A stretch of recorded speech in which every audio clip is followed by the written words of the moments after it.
You're listening to an Airwave Media Podcast. When everyone is on the same page, getting things done at work is easy. No matter what you do or what industry you're in, how you communicate is key. Everything you type is equally important to collaboration, and Grammarly can help. Think of it as your AI writing partner, empowering you to communicate effectively and efficiently so you can make a bigger impact in the workplace.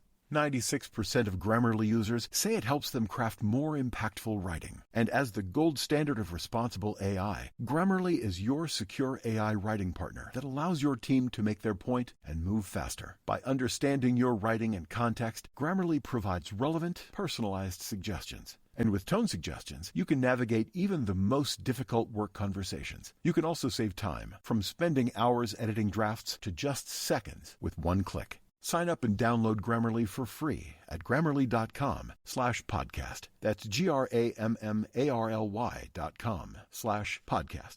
Easier said, done. Now for just $1.99, enjoy the Sonic Quarter Pound Double Cheeseburger. Because we value just as much as we value tasty burgers, we decided to shrink the price of this melty fan favorite.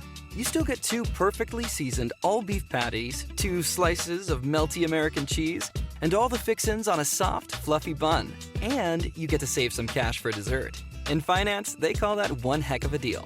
$1.99 Sonic Quarter Pound Double Cheeseburger. Limited time only at participating Sonic drive-ins.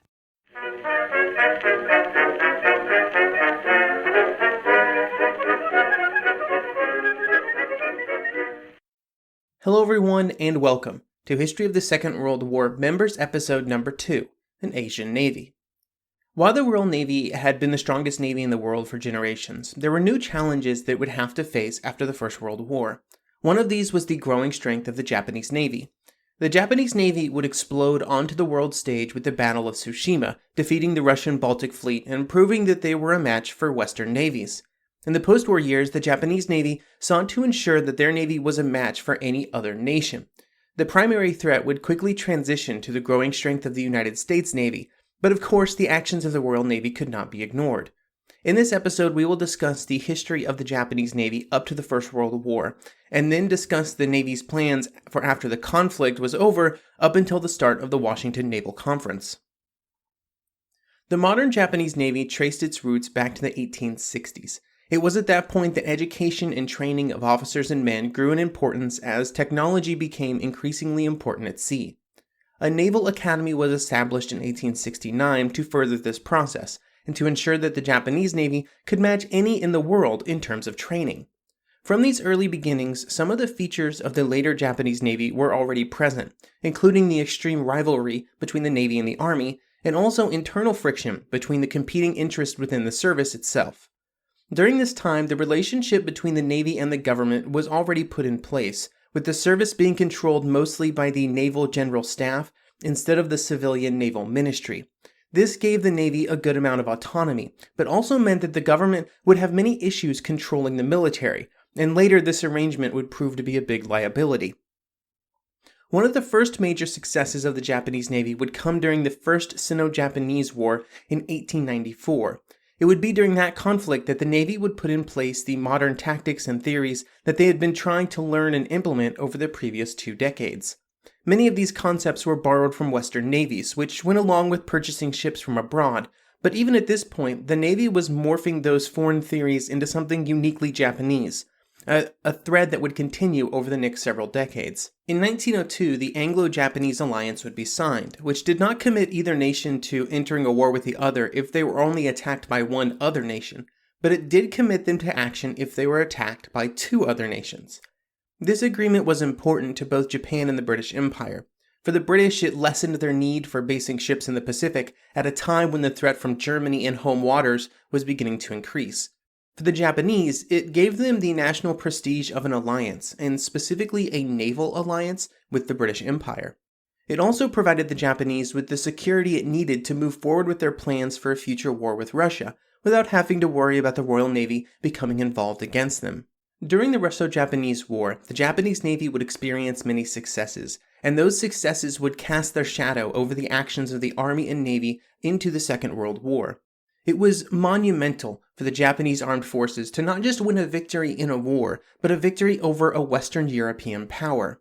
The focal point, at least for the Navy, was the Battle of Tsushima, an absolutely crushing victory by the Japanese Navy over the Russian Baltic Fleet, which had sailed halfway around the world only to be destroyed. In naval terms, Tsushima was the Japanese Trafalgar, and the success would be studied by Japanese naval officers and naval officers from around the world as they looked to Tsushima to try and learn what it meant for the new era of naval combat. Of the many changes that would be written about extensively in the following years, one of the most important was that during the Russo-Japanese War, the navies had engaged in fire at ranges previously unheard of. This very long-range fire would continue during the First World War, and the ranges would only continue to grow during the interwar years. Beyond this tactical change, along with others, there were also philosophical changes that were seemingly proven at Tsushima that would alter naval thinking in Japan and elsewhere. In Kaigan, Strategy, Tactics, and Technology in the Imperial Japanese Navy 1887 to 1941, David C. Evans and Markle R. Peedy explain some of these philosophical concepts. Quote, "The impact of the Russo-Japanese War on naval thinking was less historical significance than the legacy it provided to the evolution of Japanese naval doctrine. 4 key ideas helped shape this doctrine. The concept of the decisive fleet engagement determined by big guns, the validity of a strategy of attrition against a numerically superior enemy, the preference for quality over quantity in naval weaponry, and the importance of nighttime torpedo tactics." End quote. These impacts would be incredibly important to how the Japanese Navy looked at and made decisions about naval warfare in the following decades. It would be used as the basis for some decisions, and the justification for others. The idea that naval combat had been, and in the future always would be, determined by big ships with big guns was present in all of the major navies during this period, and Tsushima had been exactly what they believed a large fleet engagement would look like. The Japanese also believed that a key role in their victory had been the distances that the Russian forces had to travel before the fleets met, and the usage of naval attrition to make that journey as uncomfortable as possible. And this was a concept that the Japanese would put particular focus on during the interwar years. They would look at their 2 most likely enemies in a naval war, the United States and the British Empire, and they saw enemies that would have to cross thousands of miles of territory before they reached Japan. And this gave the Japanese plenty of time to prepare, and also opportunities to put in place attritional actions. The possibility of being numerically outnumbered, much like at the beginning of the Russo-Japanese War, pushed the Japanese Navy to continue to put emphasis on training and design, hoping to always have the best constructed and trained fleet in the world. These types of conclusions were not necessarily harmful in any real way, other than maybe the priority given to battleships, but that was a mistake that all the world's navies would make. But maybe the most detrimental lesson that the Japanese naval leaders would take from the battle was the concept that a massive, all-or-nothing final climactic battle at sea was the most important feature of naval warfare. The idea that this type of battle was destined to happen, and that it would decide the war, was central to Japanese naval theory. This type of assumption and its belief that one massive defeat could end a war was a mistake that armies and navies would make in the years before the First World War. That war would prove that nations were far more resilient to failure, and this was a lesson that the Japanese did not fully take into account. There were also some circumstances around the Russo-Japanese War that make it a poor conflict to try and glean information from, at least in retrospect. The most glaring reason was that the Russian military and the Russian Navy made some incredibly poor decisions. We're talking absolutely monumental mistakes. The consequences of some of these mistakes were not fully appreciated by the Japanese leaders, who attributed their victories to their good decisions instead of to the poor decisions of the Russians. This would lead to future war planning in which enemies were expected to make some of the same mistakes, the most important being an overextension into Japanese territory. This mindset would be applied to the next great naval enemy, the United States. The United States would become far more involved in Western Pacific politics after they acquired the Philippines from Spain during the Spanish-American War. However, this event did not instantly turn the country into the focus of Japanese naval planning. It would not be until 1907 that the Japanese national defense policy, in the wake of the victories over Russia, would name the United States as a hypothetical enemy of the Navy. During this time, the planning for these operations were done on an annual basis, with the naval staff updating their plans against hypothetical enemies on a yearly basis. Many of the operations with which the Japanese would begin the Second World War were either initiated or continually refined during this period. This included the invasion of the Philippines, the occupation of Guam, the neutralization of Hong Kong, and the invasion of Malaya. These operations were planned and updated year after year for decades before the start of the war in 1941. A similar type of planning was occurring in the United States at this time, where War Plan Orange would be the primary outline for a war with Japan. Unfortunately, while we have very detailed information about the evolution of War Plan Orange, information we will work through in a future episode, a similar level of detail was not available for Japanese plans during this period. The basics of the plan are known to us, though. Even at this very early period, the basics of the plan for the next 30 years would already be present. The most important aspect of that plan was to use the geographical distance between the United States and the Philippines against the United States Navy, and wait for them to overextend into the Western Pacific before initiating a final massive fleet battle.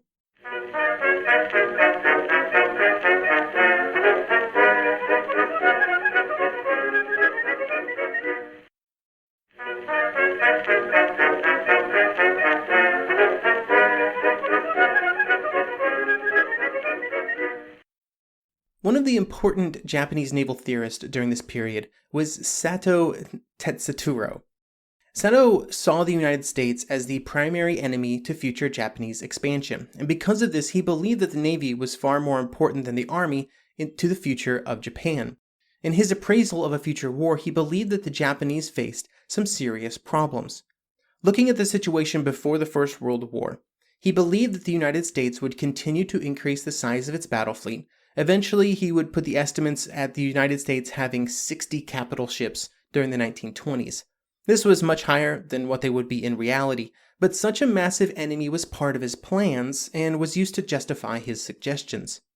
The pessimistic view that Sato had caused him to advocate for a very cautious approach to the United States, at least in the near term. The goal during this period was to maintain friendly relations with the United States while preparing for future Japanese naval expansion. Important to this expansion was his belief that Japan could challenge the United States in the future, even if he also recognized that the United States had much larger economic and industrial potential.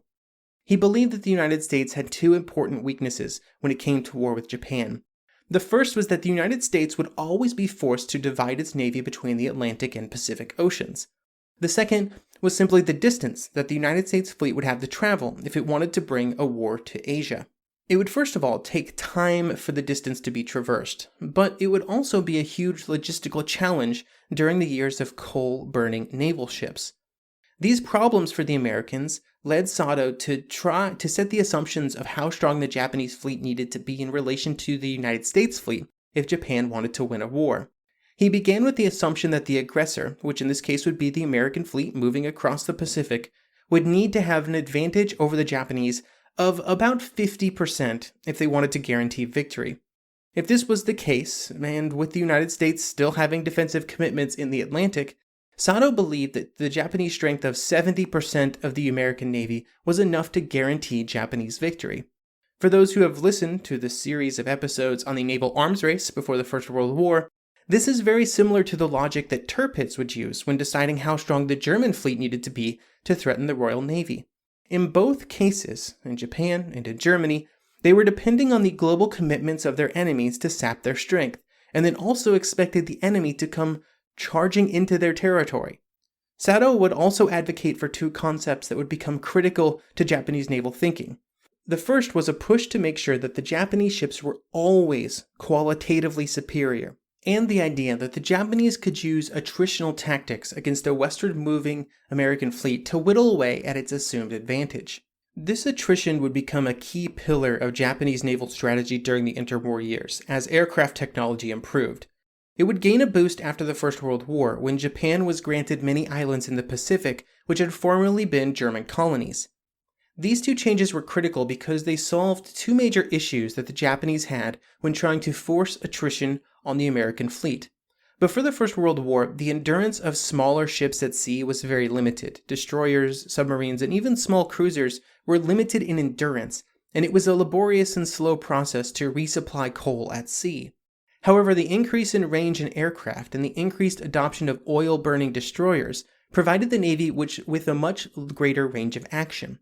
The new bases in the Pacific just increased this range even further. The plan would evolve in such a way that these new islands were seen as a barrier against American aggression, key points of defense which would attack and hopefully reduce the numbers of any American fleet. So technology and new possessions solved some of the logistical problems with the Japanese plan to wait for the enemy to advance. Key to this strategy was an almost reckless drive by the United States Navy into the Western Pacific, but this type of advance had already been seen by the Japanese when the Russians had charged their fleet into Tsushima. However, this brings us to one of the core dissonances of the Japanese plan. The Japanese acknowledged that they were at a disadvantage when it came to a protracted war with the United States. The economic and industrial base of Japan just could not measure up, and there was no real disagreement about that. This pushed the Navy into believing that a single, powerful battle at sea would end the war. Geography and the balance of forces during and immediately after the First World War meant that the Japanese would have to be on the defensive. This would give the initiative to the Americans, and there was no way for the Japanese to force action. The only way that they could possibly do this was through the invasion and capture of the Philippines. This was part of the Japanese plan, and for a long time the United States plan was to do exactly what the Japanese were hoping, execute a quick dash across the Pacific to try and rescue the colony. However, throughout the evolutions of War Plan Orange, this fleet movement lost favor due to the logistical problems that simply could not be solved. This caused the United States Navy to begin to move towards a more cautious approach, which was somewhat similar to what was actually going to happen after 1941. In this approach, the Japanese Navy would be at a serious disadvantage. Japanese planning was focused on a single decisive blow delivered while the Japanese fleet was mostly intact, launched against a United States fleet reduced by time and distance.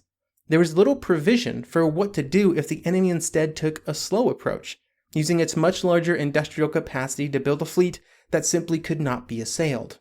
Some of these problems would only make themselves known in the future, and before any of those plans could be put in action, the Japanese Navy needed ships. To try and improve the ability of Japanese shipyards to build new warships, the Japanese government worked out a deal with Vickers in 1910.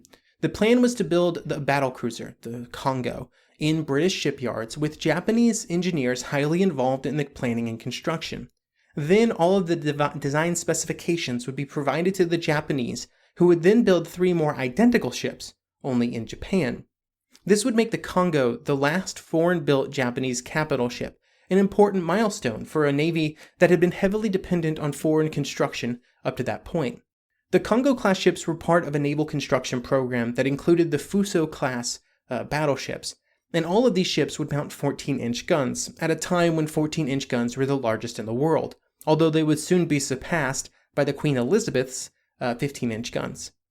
A key point is that all of these ships were pre-Jutland in design and construction, and it would only be the Nagato class, which would begin construction in August 1917, that some of the design considerations of the First World War naval actions would be taken into account.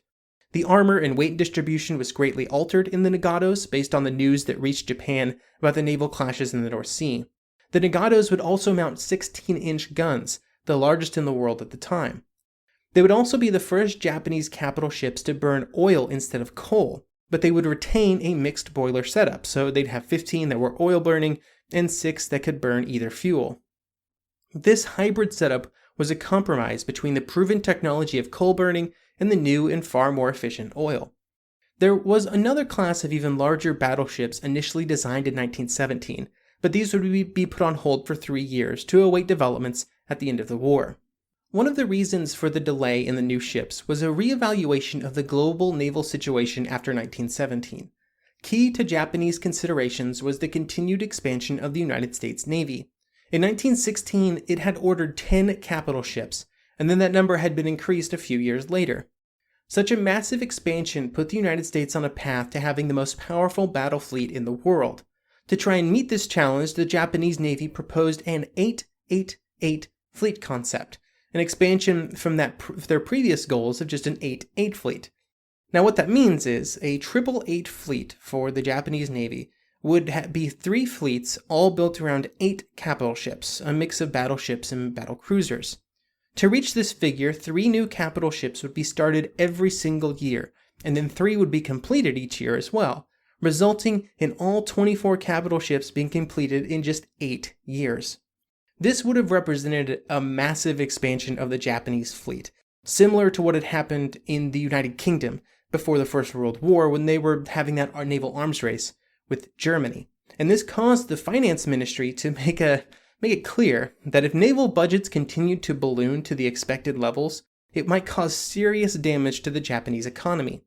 Like many post-war naval plans, this 888 plan would be derailed by the announcement of the Washington Naval Conference.